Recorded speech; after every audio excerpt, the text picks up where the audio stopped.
साथियों नमस्कार। Technical study point में आप सभी लोगों का हार्दिक स्वागत है। मैं उस्मानी सर आज आप लोगों को बहुत ही महत्वपूर्ण जानकारी देने जा रहा हूँ।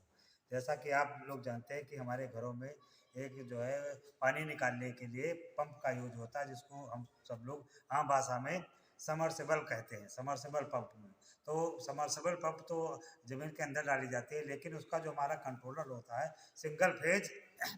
सिंगल फेज लाइन का जो कंट्रोलर होता है, तो वो हमको हमारे घर में एक बॉक्स के रूप में घर में रखा रहता है। तो ये देखिए जो है ये हमारा बॉक्स रूप है। ये इस प्रकार से आपके घरों में अक्सर रखा रहता होगा, और इसको जो है ऑन ऑफ करके हम जो है पंप को चला पाते होंगे। तो अभी इसके बारे में कनेक्शन के बारे में आइए समझ लेते हैं। इसके बाद में मैं आप लोगों को विधिवत इसके बारे में बताता हूँ। तो ये हमने जो है कनेक्शन इसके तैयार किए हुए हैं। तो इस प्रकार से कुछ हमारे जो बॉक्स होता है इस प्रकार से हमारे पास में होता है। तो ये हमारी हो गई सिंगल फेज एसी सप्लाई। ये हमारे बॉक्स में जो टर्मिनल होते हैं, टर्मिनल पॉइंट 5 होते हैं टर्मिनल पॉइंट। तो उनमें हम आवश्यकता अनुसार प्रथम 2 टर्मिनलों में फेज और न्यूट्रल की सप्लाई दे देते हैं, और यहीं से हम जो है controlling device, safety device, indicating device और जो है हमारे मेजरिंग जो इंस्ट्रूमेंट लगे होते हैं उनको हम कनेक्शन कर देते हैं, ताकि आवश्यकता अनुसार हमको जो है उसमें चलाने में सुविधा हो। तो सबसे पहले ये फेज की सप्लाई जो है एक स्विच में देते थे, जो 15 एम्पेयर का एसपी स्विच होता है। एसपी स्विच मतलब सिंगल फेज का स्विच। फिर इसी के आगे में हम एमसीबी लगा देते हैं, ताकि हमारी जो है वो ट्रिपिंग डिवाइस हो जाए। जब कभी ओवरलोड हो जाती है मोटर या कोई अचानक फाल्ट हो जाती है, तो एमसीबी जो है अपने आप बंद हो जाती है और सर्किट जो है मोटर का तोड़ देती है, और हमारा जो है मोटर जो है सुरक्षित रहता है। इसके बाद में हम इसमें एक इंडिकेटर लगा देते हैं न्यूट्रल और फेज से। इसमें हम इंडिकेटर एक जो है संयोजित कर देते हैं इसी से, जो हमको जो है विद्युत धारा उपस्थिति को दर्शाता है कि करंट में आ रही है, मौजूद है। इसके बाद में हम एम्पियर मीटर लगा देते हैं, 10 एम्पियर का जो है एम्पियर मीटर लगा देते हैं। वोल्ट मीटर ये हम संयोजित कर देते हैं। वोल्ट मीटर जो है 250 वोल्ट का एसी टाइप का ये हमारा।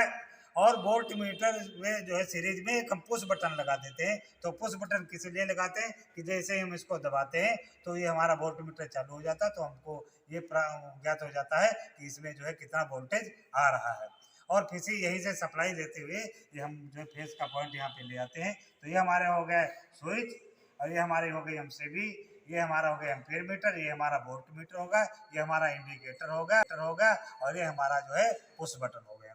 अब हम जो है जो सिंगल फेज मोटर होती है वो जो है स्वतः स्टार्ट नहीं होती, उसको जो क्या करते हैं फेज को 2 भागों में डिवाइड करते हैं। तो इसके लिए हम कैपेसिटर लगाते हैं, जो कि उसी बॉक्स में सेट होता है। क्योंकि जो पंप होती है हमारी वो ज़मीन के अंदर होती है, तो अगर छोटी मोटी कैपेसिटेंस अगर फाल्ट हो गई, कैपेसिटर में फाल्ट हो जाती है अक्सर, तो उसको खोदने में तो बहुत ही मेहनत लगती है और खर्चा ज़्यादा आ जाता है। तो क्या करते हैं वैसे सिंगल फेज को 2 फेज में डिवाइड करने लिए कैपेसिटर उसी बॉक्स में सेट कर देते हैं।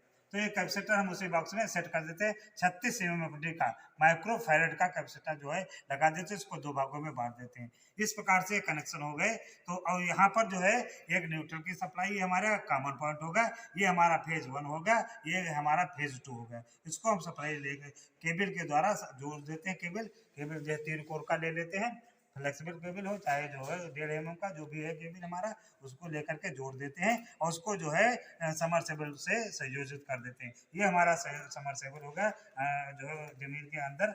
इसमें 2 बाइंडिंग होती है, एक रनिंग बाइंडिंग और एक जो है स्टार्टिंग बाइंडिंग। रनिंग बाइंडिंग जो होती है वो डीपली खांचों में सेट की जाती है, और स्टार्टिंग बाइंडिंग जो है वो ऊपरी खांचों में सेट की जाती है। ये सिंगल फेज हमारा मोटर होगा। कैपेसिटर परमानेंट कैपेसिटर मोटर जो होता है, ये हमारा रोटर होगा बीच का, जो घूमने वाला भाग होता है, यही घूमता है और पानी को जो है चूसता है या थ्रो करता है ऊपर की तरफ।